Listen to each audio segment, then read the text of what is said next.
নির্মাণে zero tolerance. Trinamool নেতা রাজু নস্করের অফিসও ভেঙে ফেলার নোটিশ। বেলেঘাটায় রাজু নস্করের অফিস ভাঙার নোটিশ দেওয়া হয়েছে। 48 ঘন্টার মধ্যে অফিস ভাঙার নির্দেশ। আর যদি নির্দেশ না মানা হয় তাহলে ভাঙবে পুরসভায়।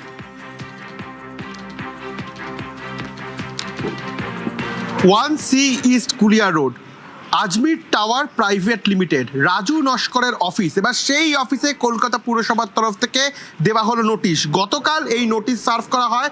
বলা হয়েছে যে এই আজমির টাওয়ার প্রাইভেট লিমিটেড, যার ডিরেক্টর রাজু নস্কর, এই বাড়িটি বেআইনি এবং এর যথাযথ বিল্ডিং প্ল্যান বা যথাযথ নথি নেই। আগামী 26 তারিখ 2:30-এর মধ্যে কলকাতা কর্পোরেশনের বিল্ডিং ডিপার্টমেন্টে গিয়ে এর যাবতীয় নথি জমা করতে হবে এবং অন্যথা 48 ঘন্টার মধ্যে যদি কোনো সদুত্তর না পাওয়া যায় তাহলে এই 48 ঘন্টা সময় দেওয়া হয়েছে এই বেআইনিভাবে নির্মাণ করা বাড়ি ভেঙে ফেলতে হবে।